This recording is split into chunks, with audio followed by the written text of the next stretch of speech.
You will be working in a group to create a Glogster. And what a Glogster is an online interactive poster. It allows you to use text, images, video clips, audio clips, and a variety of different backgrounds. So you're going to go to glogster.com, and this is what you'll see. I will set up your passwords and all that good stuff and get those to you probably around the week of spring break. You will go to I'm a Student, and over here you will have a nickname and a password that you do not have to register because I will already have you registered. So I'm going to log in as one of my students, one of my fourth graders.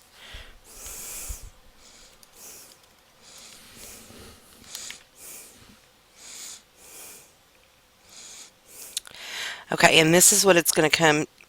It'll come to this page, and you won't have anything here in the middle because you don't actually have any Glogsters created yet, but the rest of it will look the same. It'll have your name up here at the top, and it'll have, I'm going to click on one that I know this group has completed so you can see what it looks like. Takes a minute to load.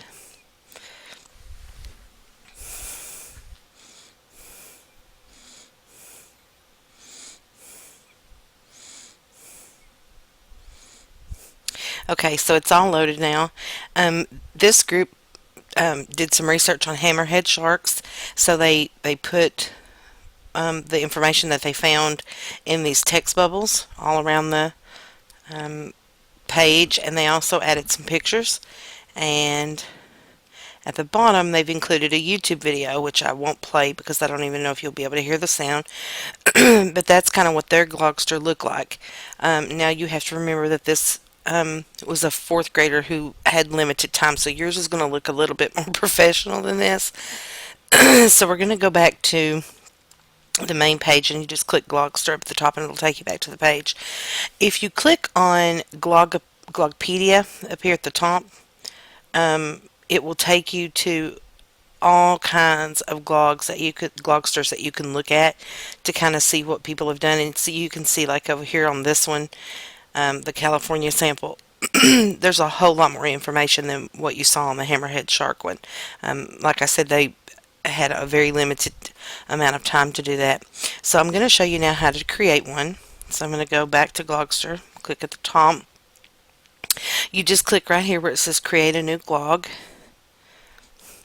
and it gives you some options up here of glogs that are free, the templates that are free that you can use. So I'm just going to click this one. Excuse me. And what it does is it gives you a template that already is set up for you. It has a background, and it has places where you just put the information in. You just click here and you write, or you click here and put in an image. I'm more than happy for you to do one of those, or I'm going to show you. Go back to Glogster again, create a new glog.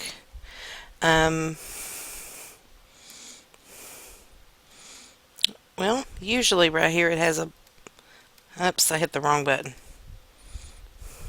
Don't you love it when you hit the wrong button?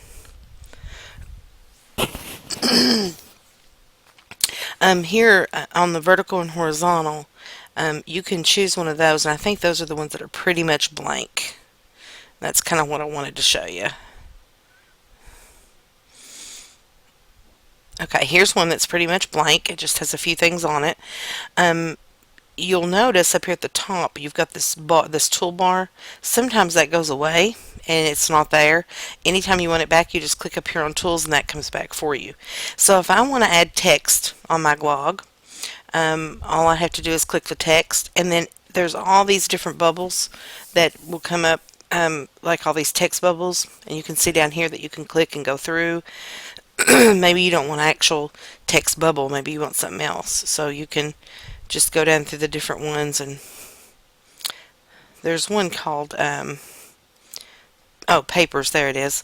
The one called papers has some that are not actual thought bubbles but are more like like tags and examples of paper. So I'll just pick this one, and it puts an example up here. So I'm going to click, if I want it, I'm going to click use it, and it puts it on my page. From there, I can move it anywhere I want. Excuse me. If I click this middle bubble and hold it down, it lets me rotate it, and all the ones in the middle will let you rotate it. All the ones on the outside make it bigger or smaller. Okay, it's off a little bit and bothering me. So here I can click on text, and there's a lot of different options here. If you decide you don't want this one at all, you can click the delete button. I'm pretty sure this one right here lets me change, it does, it lets me change the color. So if I go over the different ones, it'll show me how it would change it. So I can change it to any color I want. And then I just double click it and highlight my text, and I can type there. And if I highlight my text right here with this, I can make it bigger or smaller text. I can bold it, I can center it, and up here are the different fonts that you can use. Okay, so I can change the font. I can also change the font color. And once I'm done, I can just undo it, and then there's my box, which is very ugly, and you would never want to use that color blue font in that color. But that's pretty much how you add text. I'm sorry, a text box. So I'm going to click Tools again and click on Graphics. This has a lot of different pictures that are already uploaded into the system. Now, the difference between graphics and images, the graphics are sort of like clip arts. Images are images that you actually have on your computer. So this is where Maggie put in her hammerhead shark pictures. She got them from here. She actually had to upload those. So if you want to upload a picture that you've gotten from the internet or that you've taken yourself, you're going to click on this upload arrow, and then just find where your file is and open it, and it'll put it first it'll put it here, and then you click on it and you click use it, and then it puts it right into your log. And again, if you click on it, you can move it, you can rotate it, you can make it smaller and larger. Any way you want to. You can put it anywhere on the log that you want it to go. So that's how you put it in an image. Works the same way with graphics. With graphics, it's already there, so you just click it and put it in there. So let's go to Tools again. Your wall. I'm sorry, I've got something in my throat. I apologize for all the hacking. I've taken a drink and I should be okay now. On the wall, you can go to your images, or you can go to Gallery. And in Gallery, you've got all these different ones. So let's just I'll click on Music. I'm just going to pick one. And I pick the rainbow, and I'm going to say Use It. And that made the wall of my blog that picture. Okay. I can go back to Tools again. Now my page is going to be the outside where you're seeing white all around. That's going to change that. So let's go to Gallery. And I think with that one, because I've got the stripes on the inside, I probably just want to use an outside color that's solid. So let's see what that looks like. Okay, so now I have a beautiful little picture, and once it's finished, it'll go all the way down the page, I think. Pretty sure it will. I can click Preview.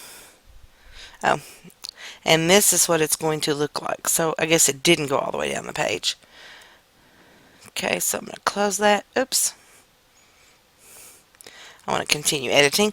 Okay, so let me see if there's anything else. Oh, audio. If you want to do an audio file where you want to speak, one of you may decide that you want to do an oral retelling of the story.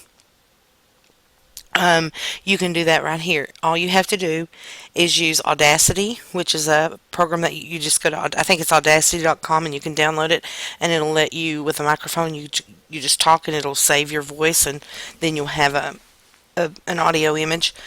I'm sorry, an audio file, and then you would just upload it right here, just like you did the pictures. If you want to do what other kind of audio file? I'm trying to think if you'd want to use another audio file. Uh, be really careful when you're making these about copyrights, and I'll mention that again in just a minute. We'll go over that in detail. So I don't know that you'd want to put like a song or something on there. I don't know if that'd be a good idea, um, unless you, of course, unless you make sure that you cite your source. And on video, there are two different ways you can do videos. It can be a video that you've created. You might want to do a video of yourself doing the oral retelling of the story. So that would be one that you created and have on your folder or phone or wherever. So you would click on My Videos and then you would upload, just like you did with the picture. Or you can go to YouTube and right here you can look at most viewed, most recent animals, but you're kind of searching blind that way. So what I'm going to do is search for a video, and I'm going to start. I know that this book has something to do about women's suffrage, so let's just say I decide I want that video. Now, of course, I'd want to watch that video first to make sure that's what I want, and then I would click use it, and again, it drops it straight into there. I can make it smaller. I will tell you that when you are trying to work with videos, if you make the box too large, it pixelates your video and it doesn't look good. Because when you start playing the video in the Glog, you can make it larger. You can make it full screen anyway, so it doesn't matter how small the box is right here. But I can put this anywhere I want to on the page. Let's say I decided I didn't want this one. I can just push the trash can on anything I don't want. And that's pretty much how simple it is. You're basically just building an interactive poster. So you'll need to work with your group to decide what you want to put on there. Maybe each one of you want to put something different. But I want you to get a good idea of what you want on there before you start working on it. You may decide that one person in your group is going to look for the video and another person's going to do the pictures. Just make sure that you put a box somewhere on that page that credits where you got the pictures from, and it can't just be google.com. It has to be the exact, when I click on that link, it better take me straight to the page with that picture on it. Okay, so when I'm finished, I would just click save. I won't do that because this is Maggie's account, but when you click save, it's going to bring up another box. Well, I can probably do that part. No, I can't without giving it a name and all that good stuff. Well, it's saving it anyway. I'll have to delete it. So it'll bring up another box, and this might be it right here, where you have to complete a bunch of stuff about it. Yeah, right here. You have to tell whether it's language arts, world languages. So this would probably most likely fit social studies, and you could use history. And then you would tell what grade level. So you might decide you want to do this for, this book is probably, anywhere from 4th to 8th grade. I think you could use this in an 8th grade classroom very easily. So just choose a grade and tag it and then click finish saving, and you're finished with your Glog. Once you've done that, you can just get on Blackboard, upload the link for us to look at on the discussion board, and we're going to be so excited to look and see what you come up with. If you have any questions about Glogs or you have any problems with it, just let me know. I'll be happy to help.